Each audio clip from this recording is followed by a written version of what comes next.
Here's a video that I wanted to do real quick. I'm sitting here trying to write a paper. And basically what I'm doing is like I have blocks that I have to go in and I have to submit so much paperwork to my instructor. I have an instructor that I work with and we have meetings, and basically this particular block I'm doing my research, and basically it's on personal and community health and wellness. And it's funny because basically I'm with Total Life Changes, and we are a health and wellness company. And one of the questions is, what are the barriers do you think people most struggle with? That you think most people struggle with? And I think in today's environment, I would have to say it's going to be procrastination, because people have an excuse why they can't do something. Like, well, I have a person that's interested in the tea. Well, their excuse is, well, I can't afford it. Here's my thing. One sample of tea is $17. Some people spend that much on food. And then what really aggravates me is that you can't afford it, but then I'm looking at you go through McDonald's line or even Popeye's line, and you order and your meal comes to $22 and some change. Let's think about that for a second. You can't pay to get healthy, but you can pay to go and basically clog your arteries, clog your pores, and basically clog your body with food that is going to help you. It's going to basically make you feel worse. And then another option we have for the barrier to change was preconditioned cultural beliefs. This is the one that really makes me so mad. And it makes me mad because one of the excuses I hear is, well, my mom and my dad or my grandma and my grandpa, they suffer from whatever it is. Let's say high blood pressure. High blood pressure, heart disease, cancer, diabetes, and I'm trying to think what else runs through my family. But guess what? I'm 34 years old and I have none of the above. Why? Because true enough, it runs through my family, but I do not take claim to that.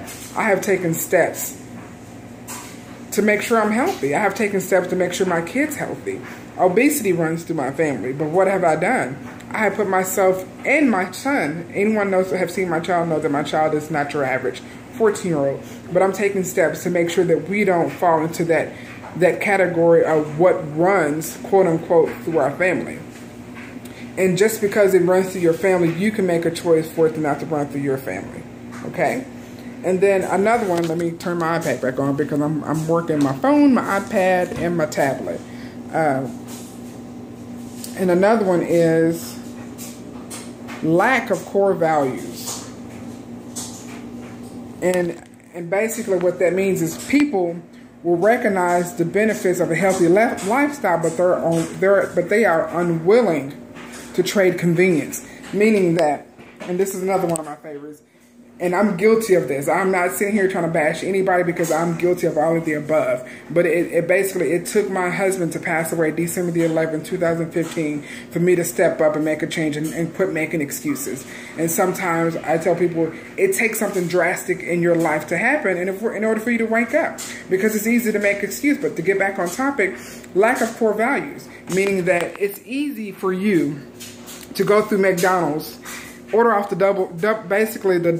dollar menu, than to come home and make a salad. Because the thing that people rest in now, we're all about convenience. No one wants to take that extra step to do something because that's a minute that's going to take away from them doing something else. So it's easier for them to go through the drive-through line of McDonald's, KFC, Popeyes, Wendy's, Burger King, any of the other fast food restaurants. It's easier for them, to go through one of those lines to get something because it's going to be convenient to where they don't have to cook or they don't have to worry about it, because basically your child is hungry while we're out, and instead of you grabbing something healthy, you want to go through there and get them a dollar burger. Now, let's just take a look at that long term. Let's just say you decided not to give your child that dollar burger and save his life in the end. Because right now, yeah, it's convenient. Your child will quit whining. Yes, I mean, my kids, I went through this. I did this. But it's like now I look at my son who's 234 pounds. He's only 14 years old and he's 5'11". I wish that I didn't bring him up like that, because now it's hard trying to break that habit. When a child, or even you as an adult, get used to something, what do? You stick with what you know. And anything different, oh, it scares me, I don't want to try it. Or if you have to put too much effort into something, you don't want to do it because you want to go back to what you're used to, which falls upon the lack of core values. So let's challenge something today. I challenge everybody to not eat that dollar burger, not eat that Wendy's sandwich, and let's focus on something healthy. What can you do today that's healthy? Yes, it's going to be hard. I'm not going to sit here and say that it's not going to be hard, but let's think about the future. Well, hold on, let's back up. Let's think about the past real quick. Who in your family has died from cancer? Who in your family has died from high blood pressure? Who in your family has died from obesity? Who in your family has died from anything that could have been prevented if you would have just exercised and changed your diet? I want you to think about that for a second. And then I want you to go back and think a little bit further. What can you do to change it? So fast forward. Let's start today. Make a list if you need to of what you can do to change your life to where you won't end up where your family member did. You may think, oh, Tiffany, you're just being crazy. No, I'm being serious. And I say that because my husband, when he passed, he was knocking at 400 pounds. The doctor told us 5 years ago that if he didn't lose weight, that he was going to die. And, well, he didn't take him serious. I'm just going to throw it out there. He did not take him serious. And I laid him to rest December the 20th. And when I say that was the worst feeling, because I'm over here looking at my son that's 234 pounds and he's only 14. My son is bigger than me. I'm 34, my son is 14. He is bigger than me. So yes, that was a huge eye-opener. And sometimes things happen in your life. Basically, it's a wake-up call. And to me, that was my wake-up call, because I don't want to be gone at 40 years old. I don't want my son to be gone at 40 years old. I don't.